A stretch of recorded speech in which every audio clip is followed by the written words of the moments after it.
Welcome students. Today we will discuss the function, structure and working of human eye. The learning objectives for this lesson is to create an awareness on the parts of the eye, its structure and individual function. So collectively all these parts will work for the working of the human eye. Let us see the parts of the eye now. Cornea, iris, pupil, lens, retina, optic nerve, sclera, blind spot, eyelid and eyelashes, ciliary body, aqueous and vitreous humor, conjunctiva, fovea, choroid and rectus muscle. Some of the terms are not there in your textbook, but to give you a comprehensive idea, I have added few more parts other than what is discussed in the textbook. Also, we will study today the power of accommodation. What does it mean? And what do you mean by minimum distance of distinct vision? Human eye is an organ which reacts to light and pressure. The different parts of human eye work in coordination to enable us to see the beauty of nature and objects around us. Human eye is a sense organ. This gives us vision. So a normal human eye looks like the one that you are seeing on the slide.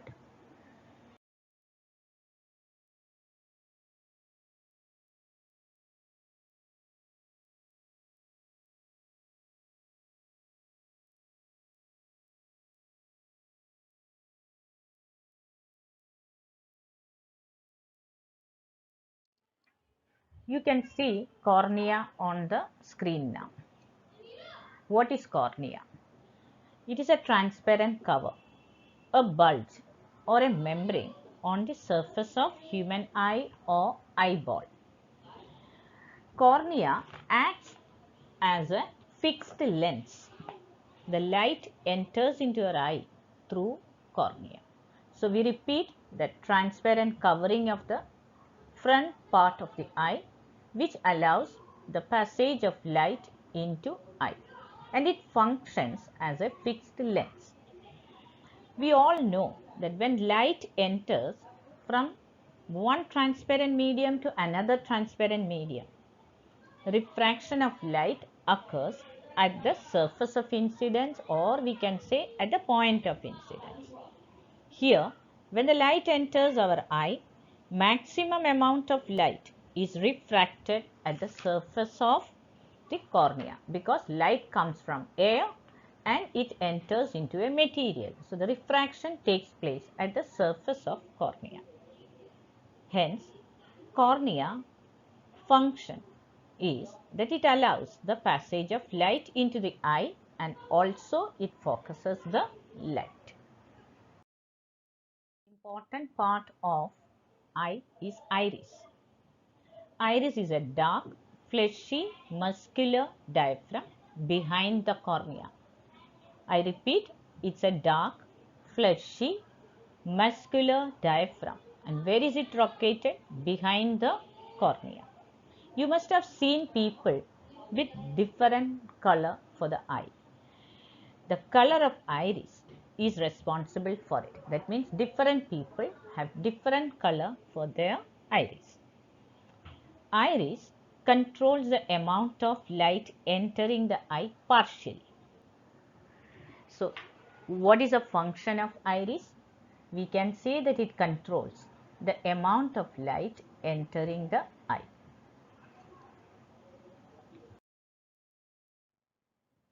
We are proceeding to learn pupil.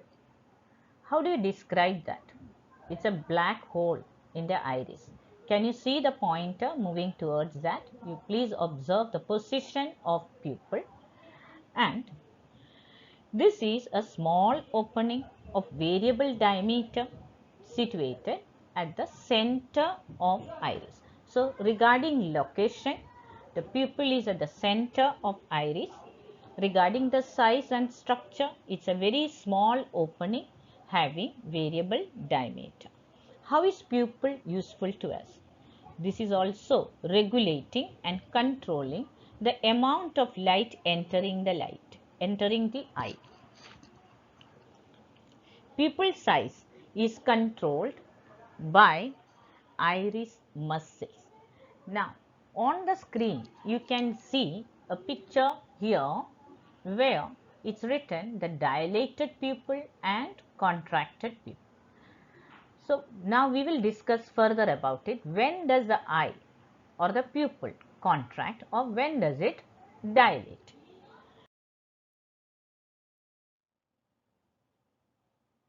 On the screen, we can see the eyelashes wide apart and the full eye is seen or the exposed part of the eye is seen. Below on the screen you can see darkness. That means the pupil dilates in insufficient light. When it is dark, the pupil gets larger, allows more light to enter the eye. Pupil size is controlled by iris muscle. So, the dilation of pupil occurs when there is insufficient light. What does the pupil do? It dilates.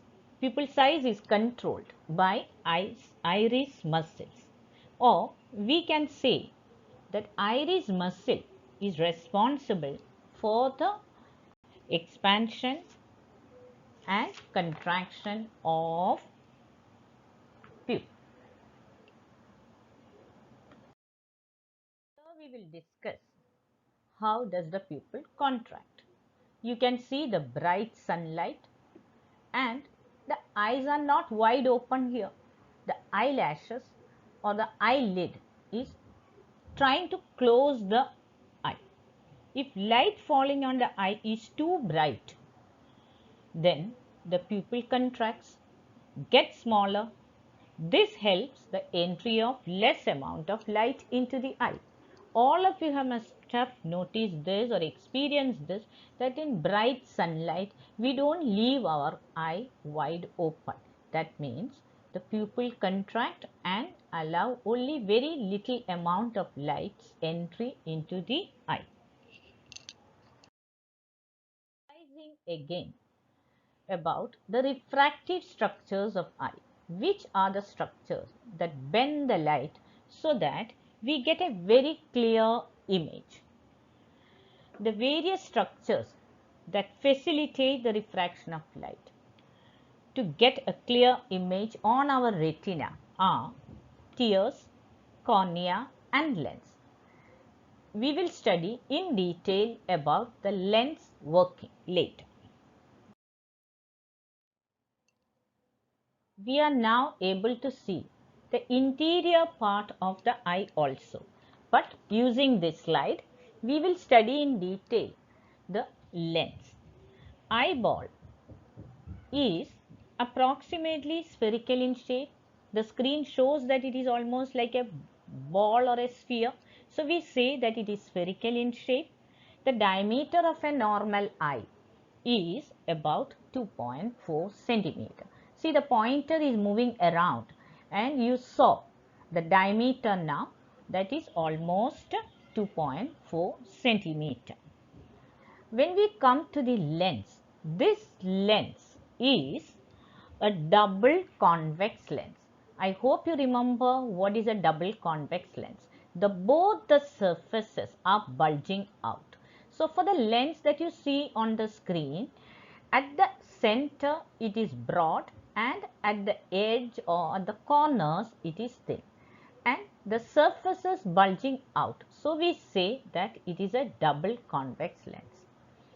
The picture clearly shows that it is transparent. If the material is not transparent, it will not allow the light to pass through it.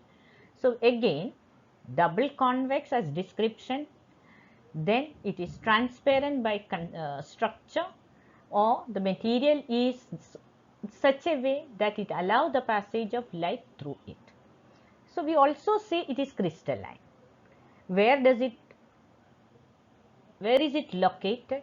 Behind the pupil. And what kind of an image is lens giving us on the retina?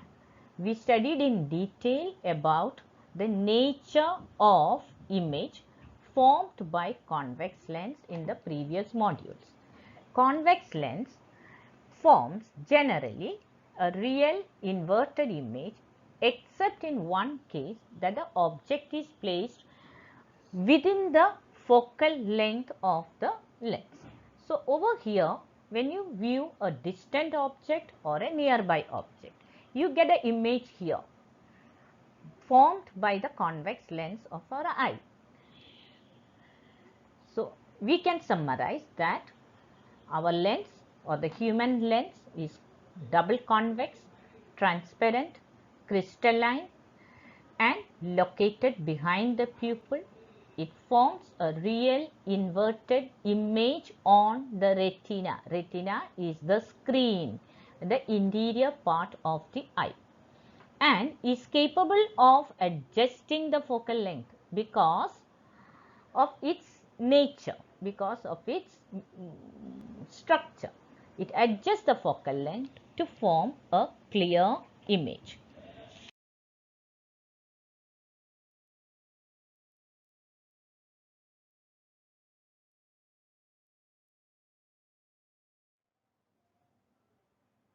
See the screen. We get the retina and the interior part of the eye clearly here. I am moving the pointer along the periphery of the eyeball from inside.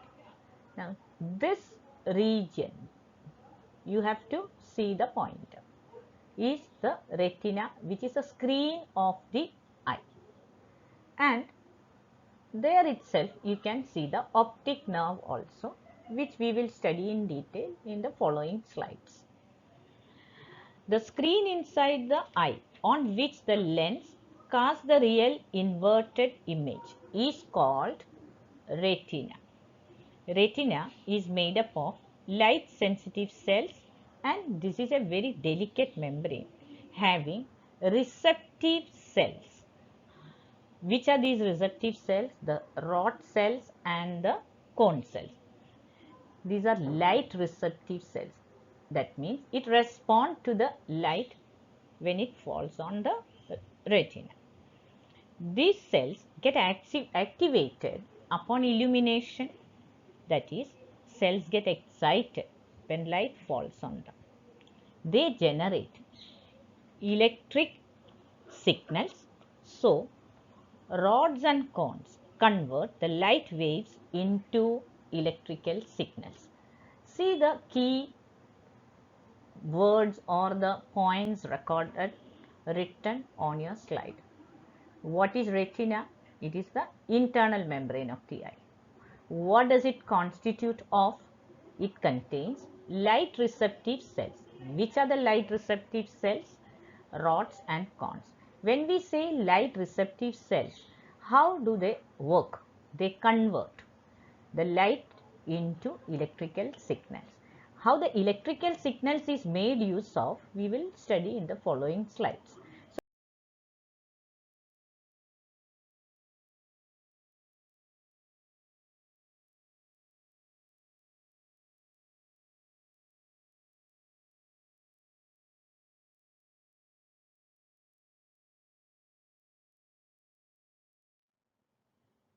Optic nerve is a very significant part of human eye.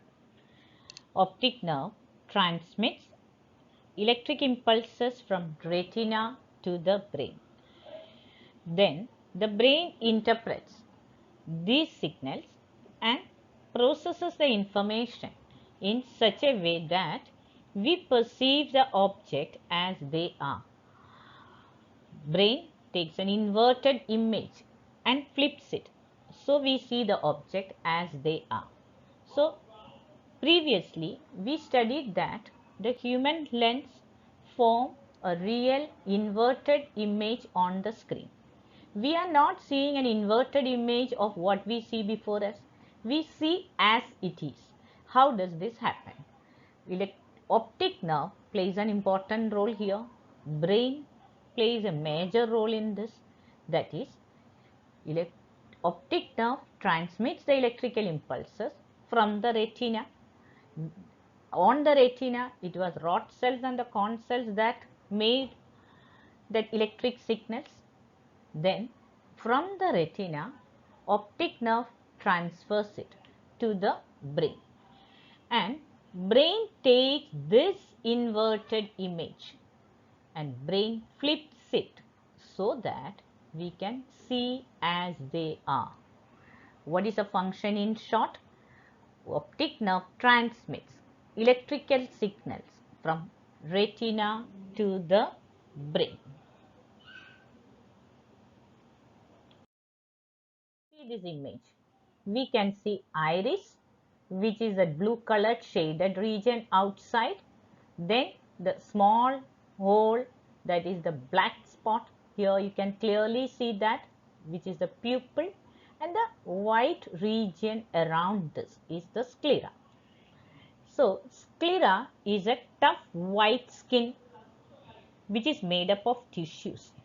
It covers the entire eyeball from here till here. It covers the entire eyeball except the corneal region. Sclera supports the eyeball and provides attachment for the muscles. So we can repeat that it's a tough white skin. It is made up of tissues. It covers all the eyeball except the corneal part. For the function, we summarize that sclera supports the eyeball and provides attachment for the muscles. On the screen now, we can see two sets of images. One set here and the next set here. Both are in a way showing the same thing. That is, in this particular picture, we are viewing an object from a distance. Over here, we are viewing the object from a nearby position. Same thing, a cup is kept over here, another animal placed over here. This is from a distant position and this represents how we view it when it is placed near. We already discussed that our lens can change its focal length to some extent. It can increase or it can decrease. So this adjustment is in layman's language called a power of adjustment. In biology, regarding the adjustment of human eye, we say this as power of accommodation of human eye. So let us first define what is power of accommodation. The capacity of the lens to change its focal length as per need is called its power of accommodation. Although the elastic lens can change its focal length, that is, it can increase or decrease, it cannot do so beyond a certain limit. The eye adjusts to various object distances by changing its focal length. In this case, you can see a slender lens and here you can see a bulged out lens. That means when you are viewing from a far off place, an object is placed at a very far distance, you get a set of parallel rays, or like this here. In both the case, the muscles are relaxed and the focal length increases. See the next case here, the lens bulges out little more. When you are seeing your object to be viewed is kept closer to you. So, in a normal eye, in relaxed position of the eye muscles, the focal length is 2 cm. The second focal point of the eye lens is located on the retina here.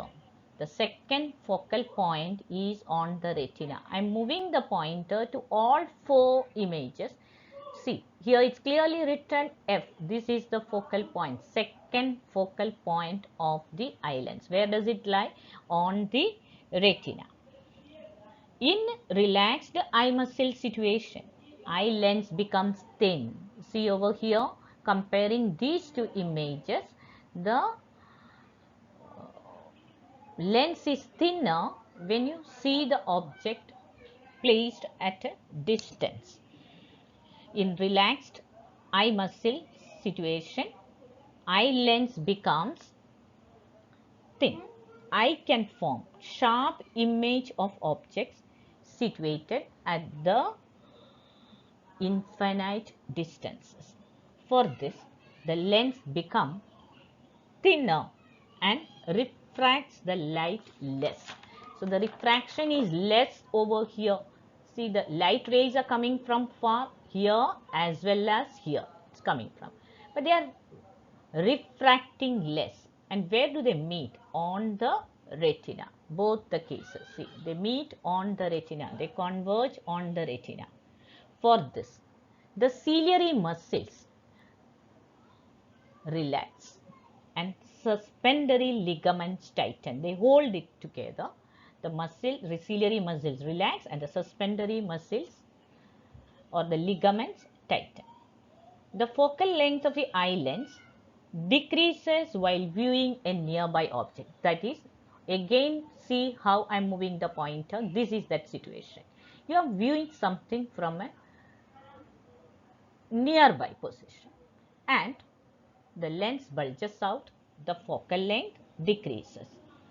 During this situation, the lens is becoming fatter, the lens refracts more light. Examples on the screen, again I am repeating, is discussed like this. In the case 1, that is this one, the incident ray coming from far of place, from infinity, from distant focus. The eye lens is becoming thin here. It increases the focal length. Eye or the ciliary muscles are in the relaxed position and gets the image on the retina. Coming to the next case, you are viewing an object which is nearby. So the incident rays are starting from that nearby object. It moves like this, gets into the eye. The lens bulges out at that time. The focal length of the lens decreases. The refracted rays converge on the retina. Same explanation you will be able to give for these two.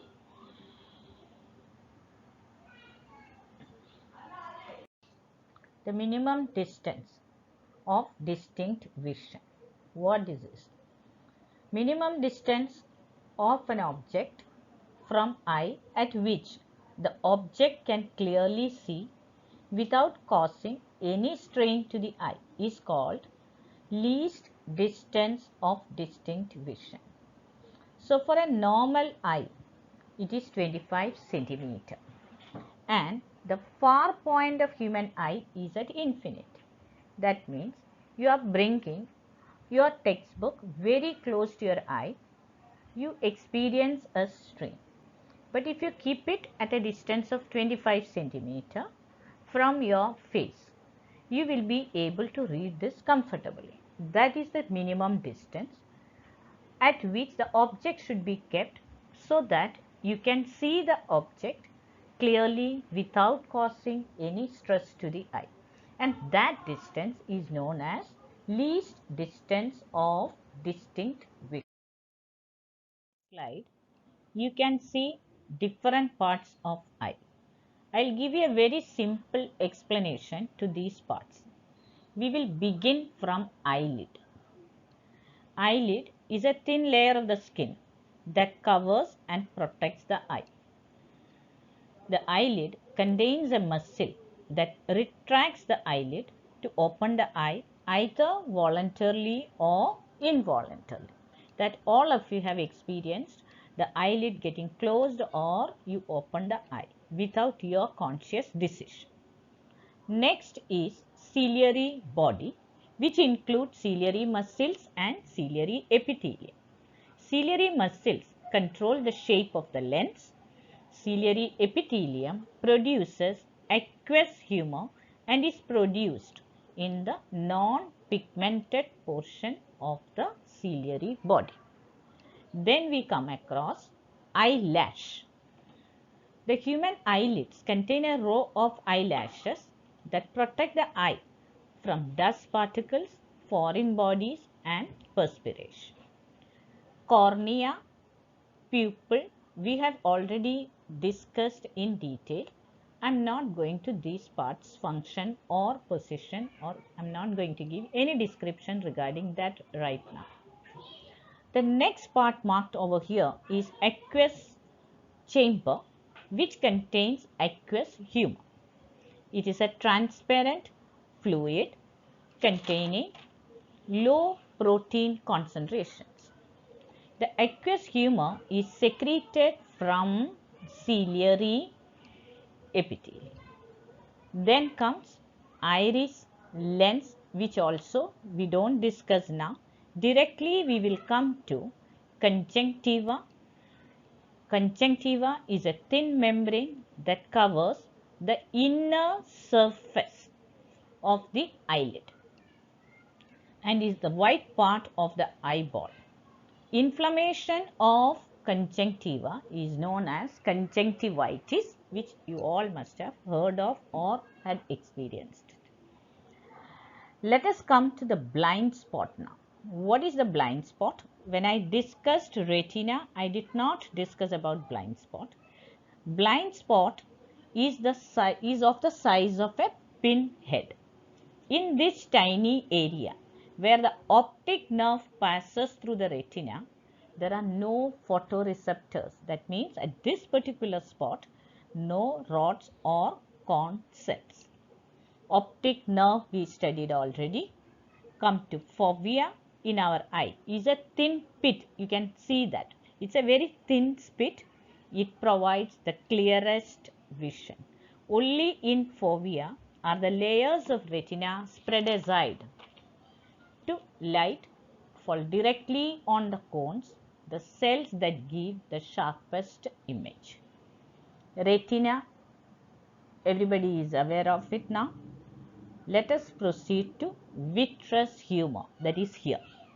This is a transparent, colorless, gelatinous tissue fluid filling up the space between the lens and the retina. Or we can say it fills the eyeball behind the lens.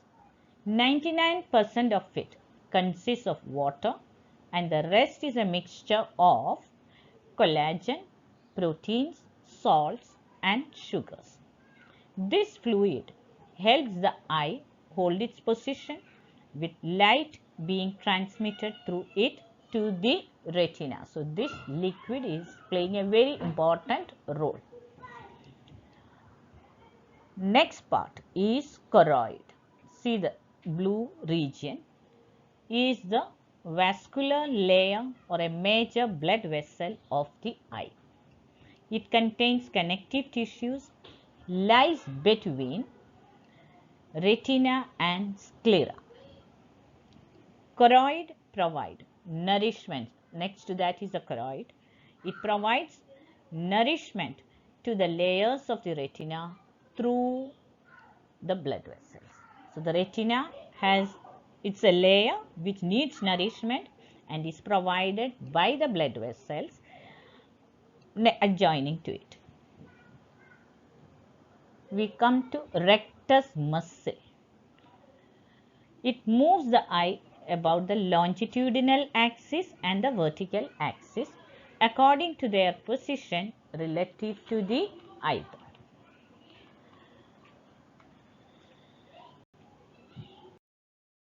Previous slide, you saw a very well labeled image of human eye.